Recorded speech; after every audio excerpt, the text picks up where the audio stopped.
Shalom Bapak Ibu dan Saudara, kita melanjutkan kembali pemahaman Alkitab kita hari ini melalui bacaan leksionari GKI dalam bacaan Injil Matius pasal 8 ayat 22 sampai 27. Kisah tentang Yesus meredakan angin ribut.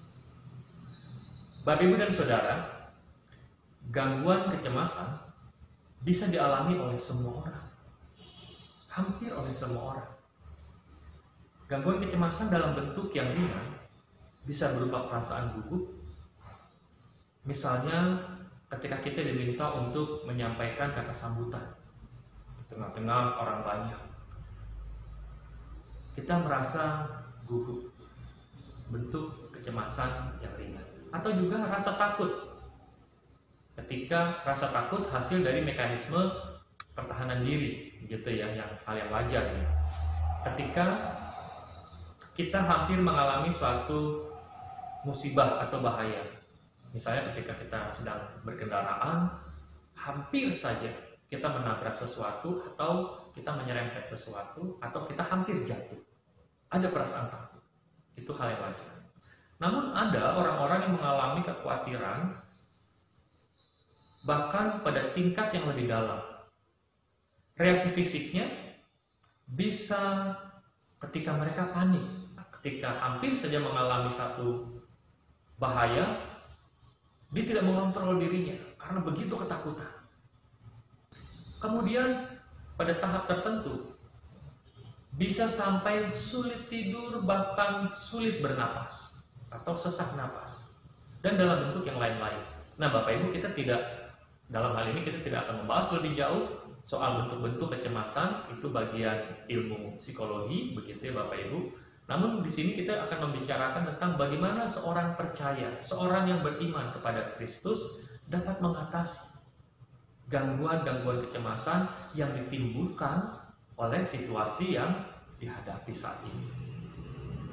Ataupun situasi yang terjadi sewaktu-waktu dalam kehidupannya yang di luar dugaan, dan bisa jadi situasi itu situasi yang sangat rumit atau beban berat.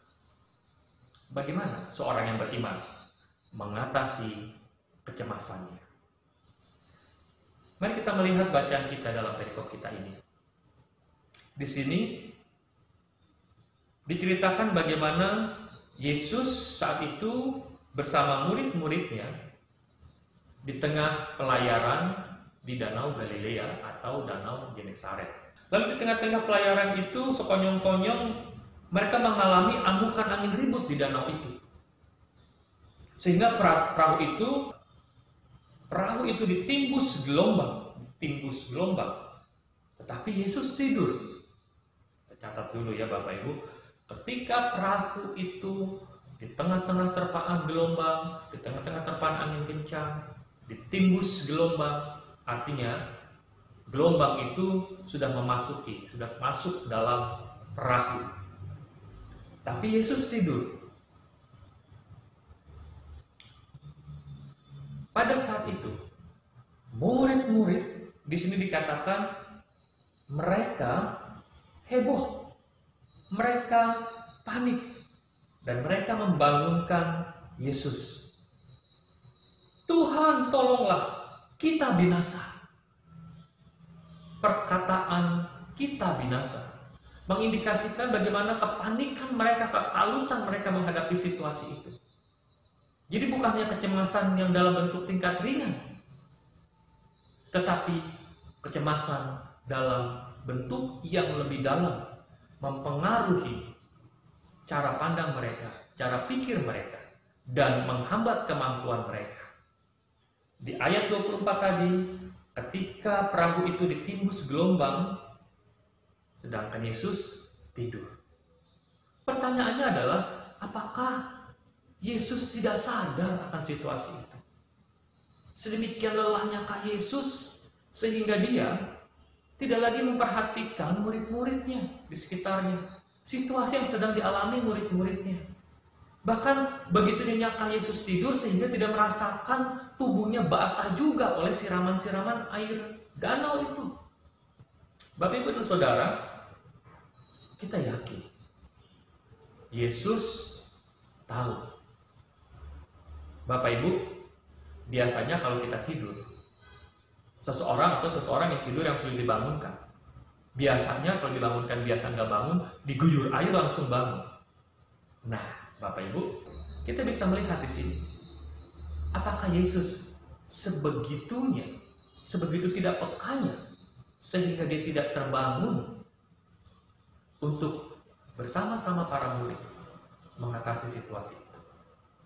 Bapak Ibu, para murid berteriak-teriak minta tolong. Mereka diliputi kepanikan. Yesus bangun lalu segera menolong mereka. Namun Yesus menegur mereka. Yesus menegur karena keraguan-raguan mereka. Mereka panik, mereka kalut, mereka begitu ketakutan sehingga mereka mengatakan kita akan binasa. Mereka tahu siapa Yesus. Mereka tahu kuasa Yesus. Namun mengapa mereka kurang percaya? Mari kita belajar. Ada 4 hal yang akan kita lihat dalam perikop bacaan kita ini. Pertama, mereka percaya, tapi bentuk kepercayaan mereka, bentuk iman mereka, suang-suang hukum. Percaya, tapi antara percaya atau tidak percaya, ragu-ragu. Yesus menginginkan semua murid-muridnya memiliki iman yang teguh, kepercayaan yang sungguh-sungguh, tidak mudah cemas yang dalam bentuk dalam hingga panik menghadapi sesuatu. Yang kedua, mereka seringkali lupa bahwa Tuhan ada di tengah mereka. Tuhan tidur, tetapi bukan berarti Dia tidak tahu apa-apa. Di tengah gelombang yang besar itu, ketika Yesus tetap tidur, Yesus pun ingin mengajarkan sesuatu. Inilah bentuk iman dan percaya yang sepenuhnya. Yesus tetap tidur karena percaya akan pemeliharaan Bapanya. Yesus tidur karena percaya bahwa murid-muridnya memiliki kemampuan untuk mengatasi persoalan itu. Mengingat mereka rata-rata mantan nelayan. Yesus percaya sungguh-sungguh pada Bapa. Yesus percaya sungguh-sungguh pada kemampuan murid-muridnya. Sehingga cukup bagi Yesus mendampingi dengan cara tidur. Ketika Yesus tidur, bukan berarti Yesus tidak siaga. Yang ketiga, Tuhan mengerti setiap situasi yang tengah dialami murid-muridnya. Karena Yesus selalu ada dalam perahu kehidupan kita.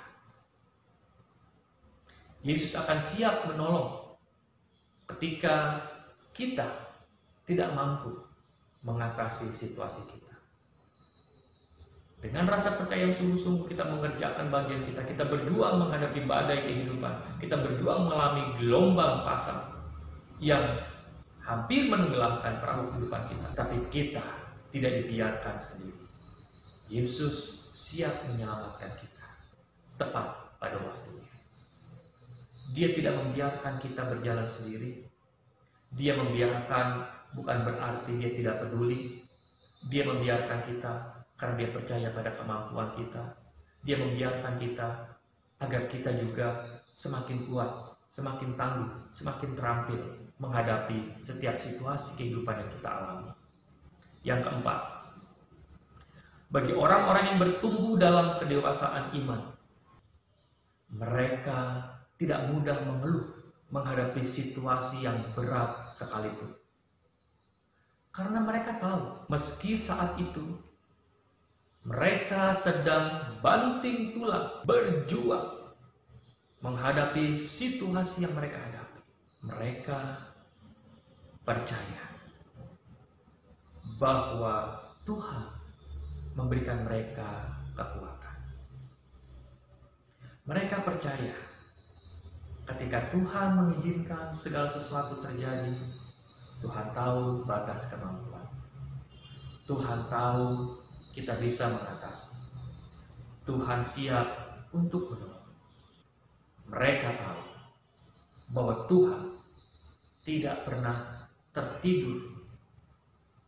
Tuhan tidak pernah lalai untuk menyatakan pertolongan. Karena itu Bapak Ibu, percaya sepenuhnya kepada Tuhan.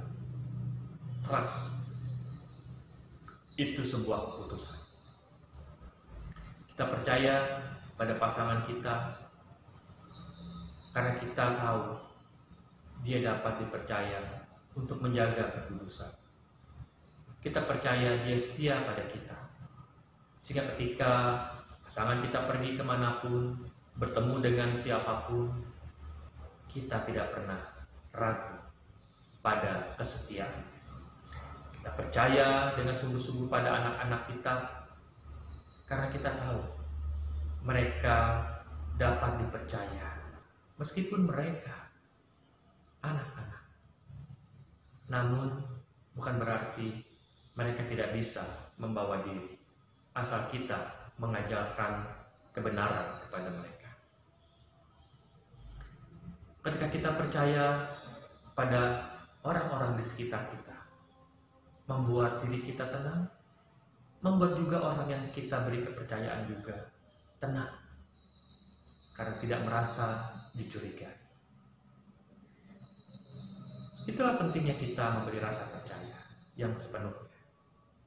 Rasa percaya yang membuat kita sendiri bisa hidup dengan tentram, damai sejahtera. Rasa percaya yang membuat kita bisa lebih fokus memikirkan apa yang harus kita kerjakan.